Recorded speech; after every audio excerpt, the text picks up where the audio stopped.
I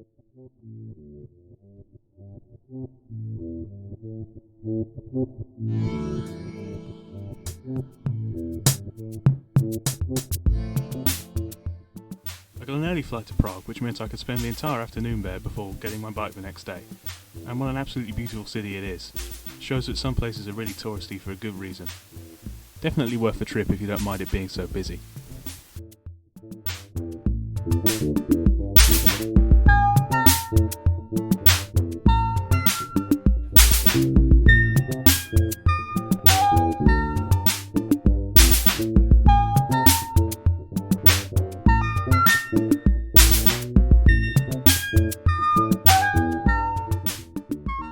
Next I ran into this woman who was playing, of all things, Metallica on what I believe is a Ukrainian bandura.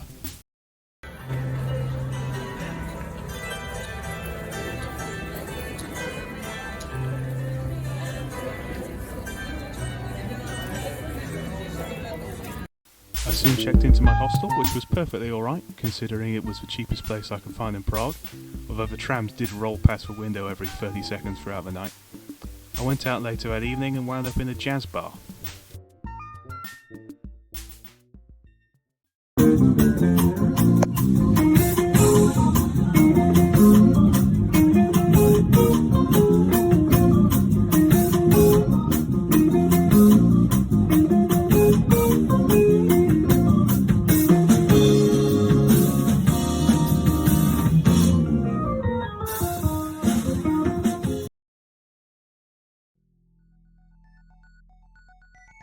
The next morning, I got up bright and breezy and had a brief stroll across Prague before collecting my bike.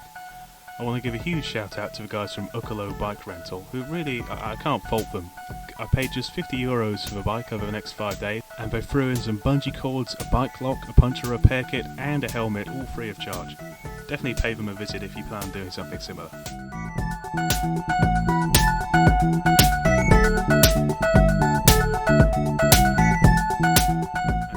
I was on my way. This feels like a good opportunity to explain in more detail where exactly I'll be going. I'm going to be following the Eurovelo 7 route, which follows the Vlatva and then the Elbe rivers, all the way from Prague to Dresden. I'll be staying in Mělník, Litoměřice and Altendorf before finally arriving in Dresden on day 5.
At around this point my camera battery died and needed to be recharged for about an hour. This was something I'd have to find a slot for each day, usually around the time I'd eat my lunch.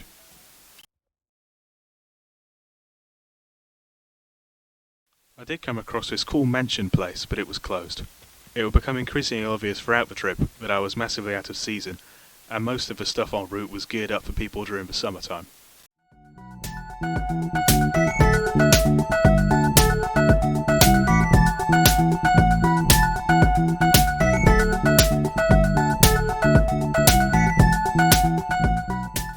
Here I caught my first glimpse of the Mělník clock tower rising above the hills.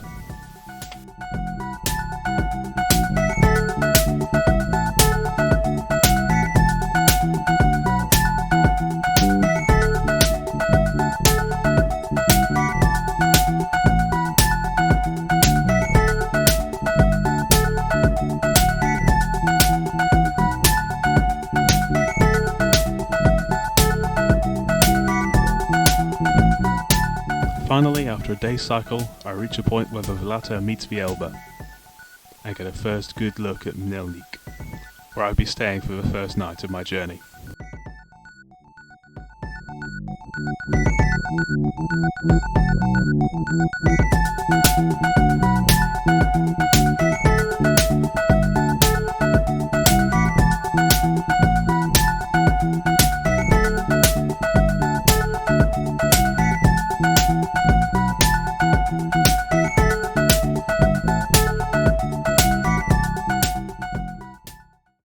Mělník itself was a bit of a weird place, to be honest. There was barely anyone around, and there wasn't much to do in the evening, considering it was quite a sizable town.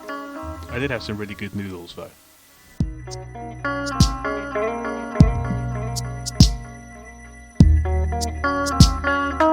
Speaking of food, my main issue with day one of my trip was that I got hungry quickly and struggled to find places to grab snacks.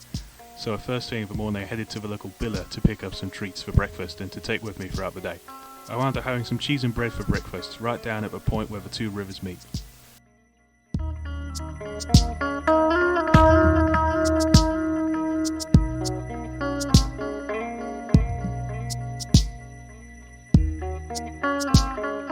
Sooner rather than later, I was back on the road and headed towards Litoměřice.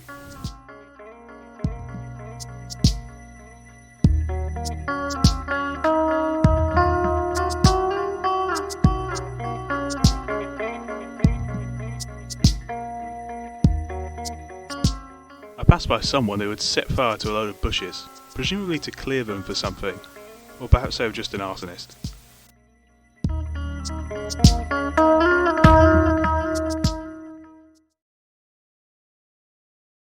Here, the river's dammed up, and so brutally becomes very wide and slow moving.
It wasn't long before I arrived in Litoměřice, my town for night 2.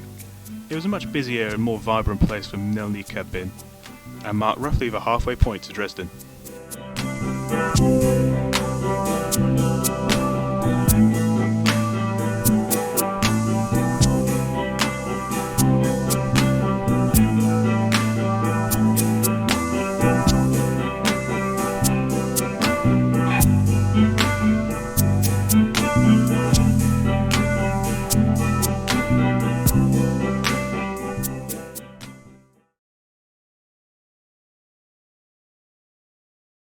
Day 3 was said to be the longest day of my trip, so I left bright and breezy to make up for the time. It was also the day I was supposed to cross the border into Germany, but first I'd have to tackle a hilly area which hopefully the river would just pass straight through without too much issue.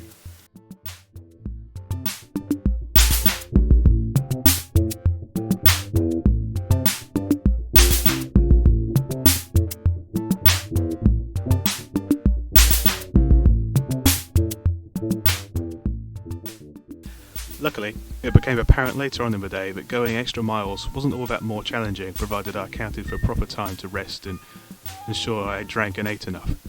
This was good to learn, as the whole point of this trip really was practice for a much larger trip I plan on doing this summer, hopefully going all the way from Amsterdam to Istanbul over a few months.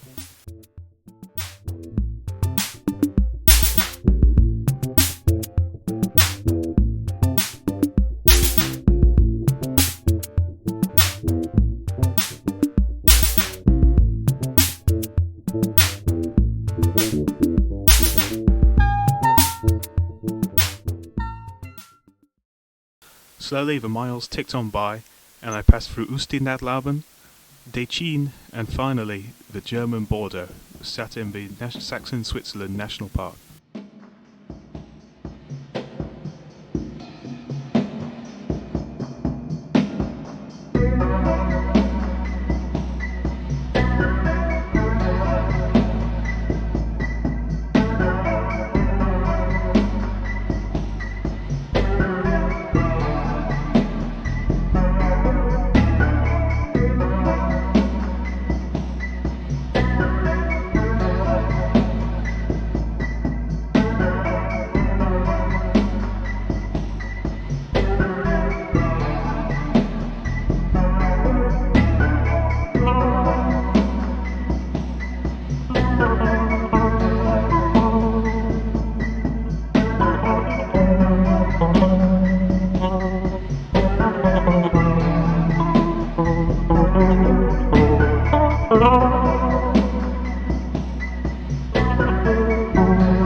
Soon I arrived in Bad Schnadau and had to get a ferry across the river. A rather brutal climb up a hill to end my day marked the end of day 3.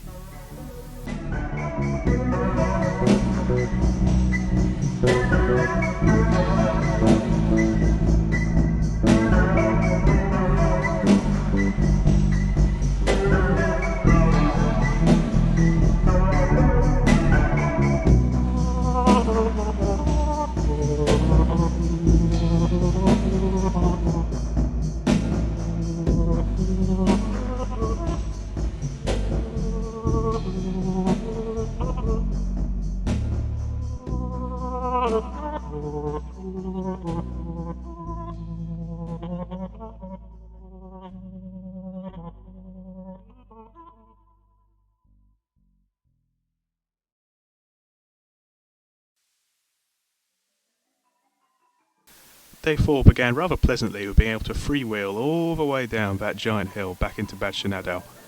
From then it was just a case of following the river one final stretch, out of Saxon-Switzerland National Park and into Dresden.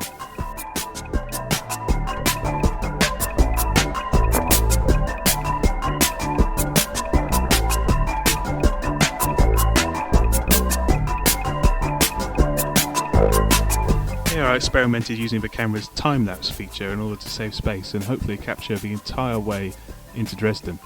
And I really wish I hadn't, because frankly it's far too jumpy and quick.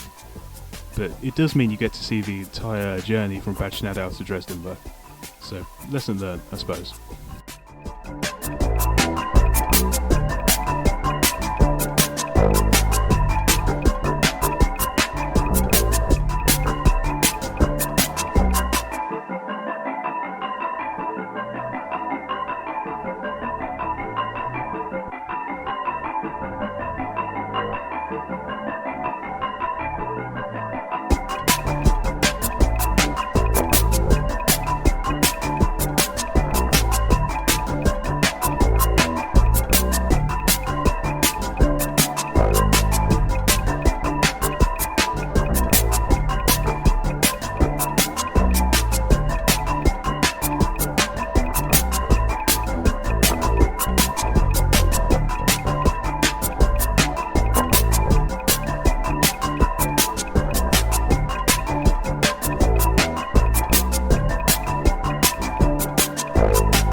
And just like that, I was arriving in Dresden. It's a really beautiful city, considering the extent at which it was almost completely flattened during the Second World War.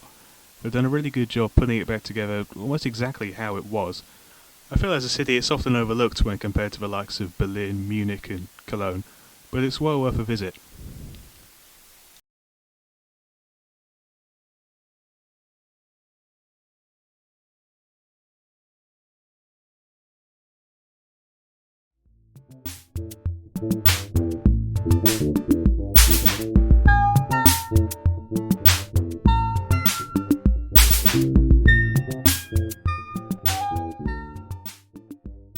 And just like that, my 4 days of travel come to an end right next to this beautiful overflowing trash bin.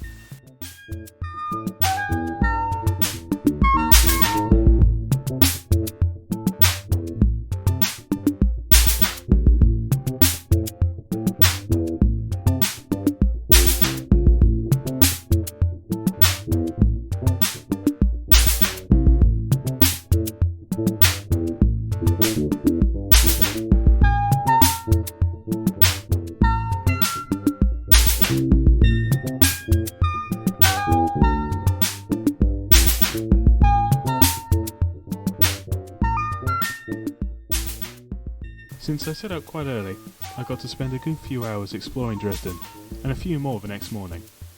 It's a beautiful city and really easy to get around on the bike, which is always nice.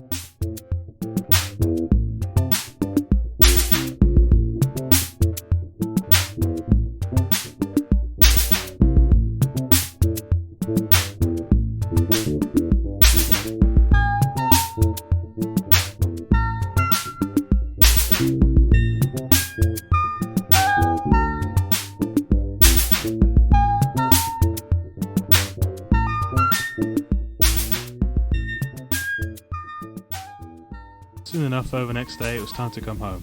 I got a train back to Prague, where I got to spend another couple of hours before going and getting on the plane home. It was an absolutely amazing trip, and a route I definitely recommend for someone looking for a first-time bike touring experience. I certainly think it's geared me up nicely for my big trip, which I'm planning to do, which hopefully I'll also be uploading to YouTube, in smaller parts as I go along.